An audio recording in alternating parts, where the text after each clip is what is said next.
साथियों नमस्कार। साथियों, मोदी सरकार ने पेंशन संशोधन अधिनियम लोकसभा में लाकर एक तरह से केंद्रीय लाखों पेंशनरों में सनसनी सी फैला दी है।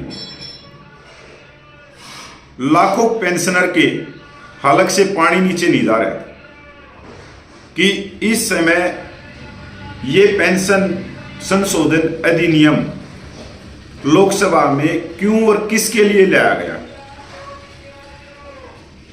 साथियों, जहां पर हम फिटमेंट फैक्टर की बात कर रहे थे, 1.90 से गुणा कर रहे थे अपनी बेसिक पेंशन को, या 2.28 से गुणा कर रहे थे, या 2.86 से गुणा कर रहे थे, उसी बीच में ये सारी चीजें तो पीछे चली गई कि क्या फिटमेंट फैक्टर मिलेगा, क्या नहीं मिलेगा।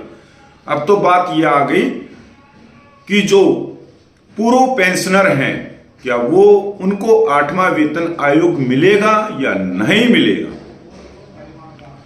पेंशन संशोधन अधिनियम जो लेके आए हैं उसके अधिकार सरकार के पास में हो जाएंगे।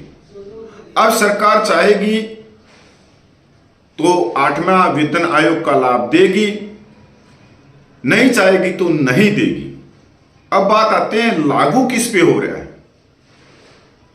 क्या ये यूपीएस एनपीएस जो पेंशन स्कीम के कर्मचारी हैं, क्या उन पे ये लागू किया जाएगा, या उनको पेंशन की बढ़ोतरी से रोकने के लिए ये अधिनियम लाया गया है। अभी तो ये लोकसभा में पास हुआ है, अभी इसके बाद में ये राज्यसभा में भी पास होगा।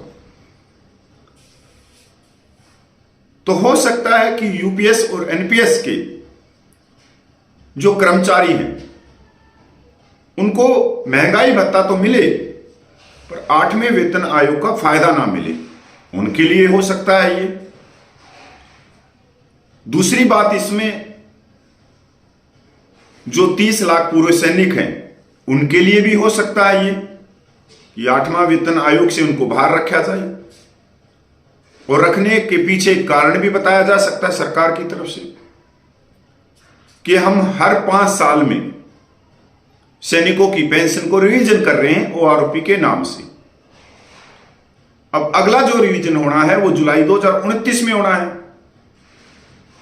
अब 8वें वेतन आयोग का जो सर्विस है उनको फायदा मिलेगा, और 2028 का मिनिमम मैक्सिमम साल लेके जो उस समय रिटायरमेंट आए होंगे पूर्व सैनिक, जो उनकी पेंशन बन रही होगी वही पिछले वालों को पास कर देना। अब इसके दो ही कारण हैं, या तो पूर्व सैनिकों के लिए ये अधिनियम, या फिर एनपीएस यूपीएस के कर्मचारियों के लिए। अगर देखा जाए कि 1 जनवरी 2026 से 8वां वेतन आयोग लागू हो जाएगा,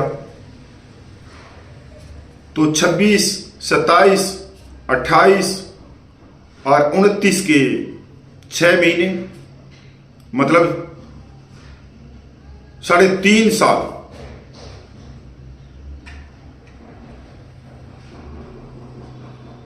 तो कितनी बड़ी बात है कि 3.5 साल पूर्व सैनिकों को इंतजार करना पड़ेगा उनकी पेंशन बढ़ोतरी के लिए, रिवीजन के लिए। साथियों, नंबर सबका आएगा, नंबर एक एक का आएगा। अगर ऐसा ही चलता रहा तो आने वाला समय दूर नहीं है जब आप देखोगे अपनी आंखों से कि पेंशन को लिमिट में कर देंगे कि इतनी ही पेंशन मिलनी चाहिए, एक लिमिट। पुराने वाले को छोड़ दिया जाए, नए वालों पे लिमिट कर दी जाए। तो बहुत कुछ आगे किस हिसाब से, कैसे केंद्र सरकार के सलाहकार हैं, पता ही नहीं लग रहा कि इनको सलाह कौन दे रहा है। जो करोड़ों केंद्रीय कर्मचारी हैं जो देश के विकास में जिनका कण कण योगदान दे रहा है, उन्हीं को रोकने के लिए 65 लाख पेंशनर हैं। उन्होंने अपनी जिंदगी का एक पखवाड़ा पूरे देश के विकास में लगा दिया 60 साल तक। 60 साल के बाद में तो आपने पता ही है कि कितने का आयु रह जाती है, 5 साल, 10 साल, 15 साल, वो भी 80% से ज्यादा व्यक्तियों की। तो वही संसार को छोड़ के चले जाते हैं जब उनको सबसे ज्यादा जरूरत होती है अपने जीवन यापन के लिए, अपने जीवन को वो सम्मानपूर्वक जी सके। उस समय उनका सम्मान ना करके उनके पास में जो कुछ है उसको छीन लेंगे, तो वो किस तरह से अपना जीवन यापन करेंगे। साथियों, ये बहुत बड़ी खबर है ये, और अंदर तक हिला देने वाली है। गले से पानी नीचे नहीं जा रहा कि इस समय पेंशन संशोधन अधिनियम लाया गया है और लोकसभा से पास हो गया है। अब इस कानून में किन किन को शामिल करेंगे, कौन कौन पेंशनर इसकी चपेट में आएंगे, ये तो आने वाला समय ही बताएगा। पर साथियों, याद रखना, नंबर सबका आएगा, एक एक का आएगा, क्योंकि मेरे को लग रहा है कि छोड़ने के चक्कर में तो है ही नहीं। अभी 3-4 दिन पहले सांसदों का वेतन बढ़ा दिया, पूर्व सांसदों की पेंशन बढ़ा दी, और वहीं पर करोड़ों केंद्रीय कर्मचारी 2% डीए का वेट कर रहे थे। वो डीए की घोषणा तो अभी तक तो हुई नहीं है। मतलब ये कहते हैं ना कि अपने अपने को खीर बांटना, कि सिर्फ अपने अपने को।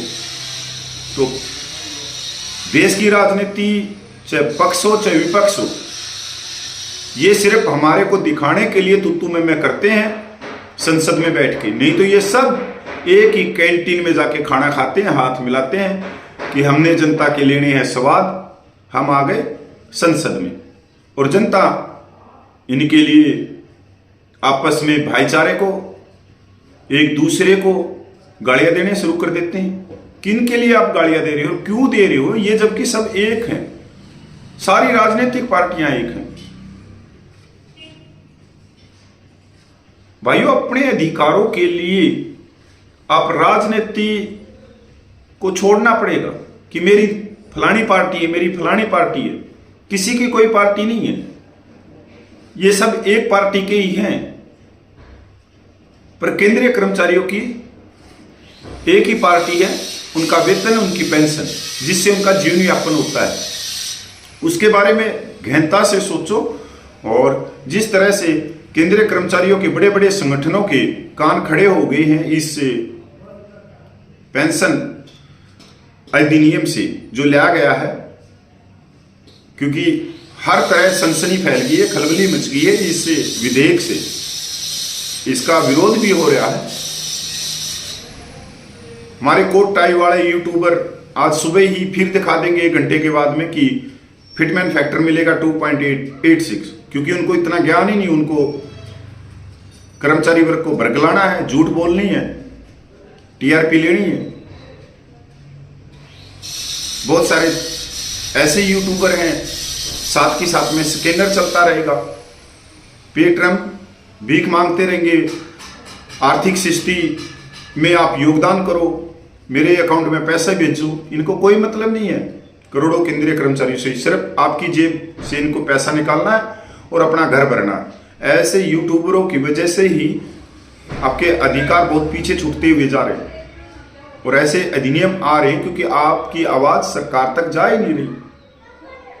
सब गोदी मीडिया बन के बैठी हुई है। अगर ये अपना कर्तव्य निभाएं, सच्चाई बोलें यूट्यूबर या मीडिया, तो वाकई में आपकी आवाज भारत सरकार तक जाए, वो गंभीर भी हो कि कर्मचारी वर्ग इससे नाखुश है जो आप अधिनियम लेके आए। तो नमस्कार, जय हिंद, वंदे मातरम भाई।